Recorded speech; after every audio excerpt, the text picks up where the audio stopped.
Ó Mãe Santíssima, intercedei por nós para que possamos bem compreender os ensinamentos de vosso Divino Filho, nosso Senhor e Salvador Jesus Cristo, e as explicações dos pais da Igreja. Ó Virgem Imaculada, ofereço-vos este trabalho e peço que abençoeis aqueles que o ouvirem, e que seja para a maior honra e glória de Deus. Amém. Senhor onipotente, purificai o meu coração e os meus lábios. Vós, que purificastes os lábios do profeta Isaías com carvão em brasa, e dignai-vos, por tal modo, purificar-me com a vossa misericórdia, para que possa dignamente anunciar o vosso santo Evangelho. Por Jesus Cristo nosso Senhor. Amém. Senhor, abençoai-me. Que o Senhor resida no meu coração e nos meus lábios, para que anuncie digna e convenientemente o seu Evangelho. Amém.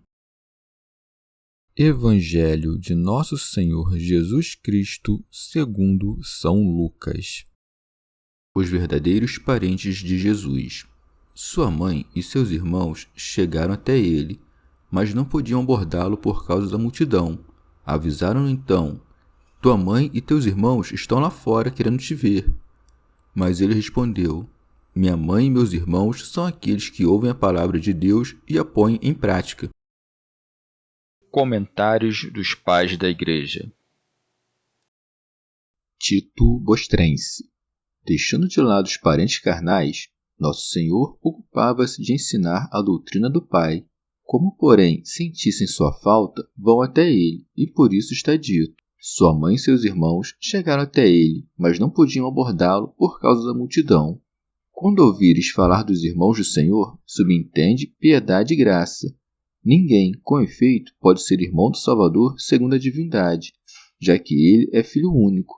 Mas, pela graça da sua piedade, ele uniu-se a nós na carne e no sangue, tornando-se nosso irmão, embora por natureza fosse Deus. São Beda.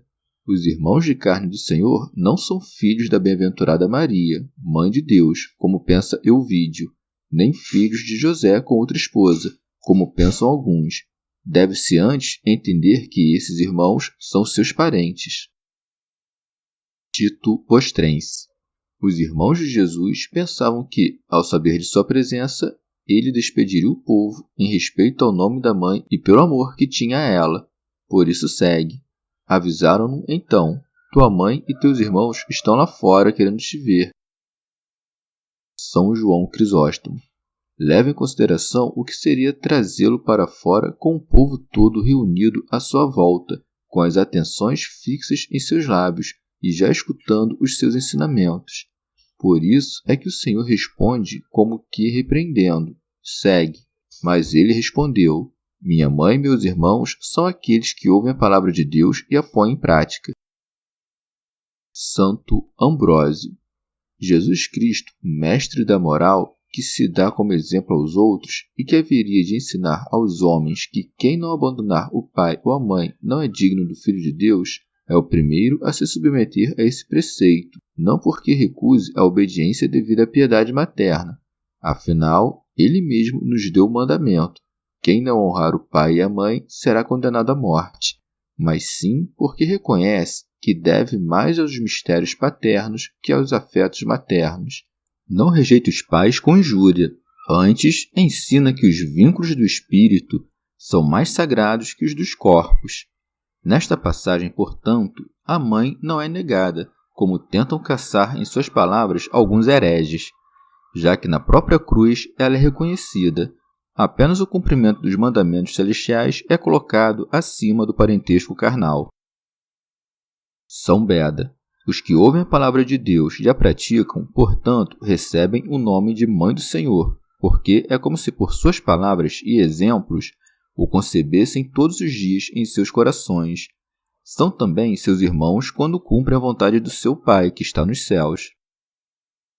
São João Crisóstomo.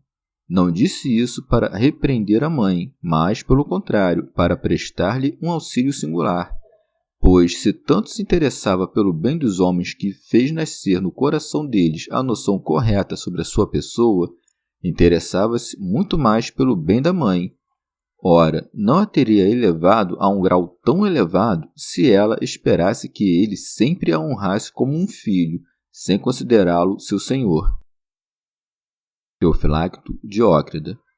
Alguns entendem esta passagem assim. Enquanto Cristo ensinava, alguns invejosos, escarnecendo-o por sua doutrina, disseram: Tua mãe e teus irmãos estão lá fora e querem ver-te, como que para escancarar seu baixo nascimento.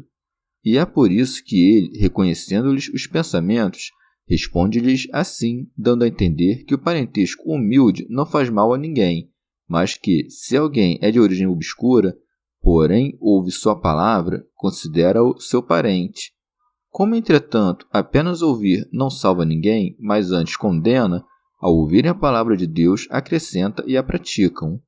Convém, afinal, ouvir e fazer. Ora, por palavra de Deus quis dizer o seu ensinamento. Tudo o que dizia, afinal, era do Pai. Santo Ambrósio. Em sentido místico, porém, não devia estar do lado de fora quem procurava Cristo, e por isso diz o profeta: Olhai para ele, a fim de vos alegrardes. Os que estão do lado de fora não são reconhecidos por Cristo, ainda que sejam seus parentes, e não reconhecidos, talvez, para dar-nos exemplo, já que, do mesmo modo, nós não somos reconhecidos se estamos do lado de fora. Não é tampouco absurdo entender que os parentes aqui representam os judeus, dos quais Cristo veio segundo a carne, e que ele preferiu a igreja à sinagoga. São Beda. Enquanto Nosso Senhor ensina do lado de dentro, seus parentes, aproximando-se, não podem entrar, pois não fazem caso de entender em sentido espiritual suas palavras. A multidão, porém, precedeu-os e conseguiu entrar, porque, enquanto a Judéia protelava, os gentios acorreram a Cristo. Aqueles que, estando fora, querem ver Cristo, são os que, sem buscar o sentido espiritual da lei, detêm-se do lado de fora para a guarda da letra, e forçam Cristo a sair para lhes dar preceitos carnais em vez de permitir-se entrar para receber ensinamentos espirituais. Chegamos ao fim de mais um dia de comentários da Catena Áurea.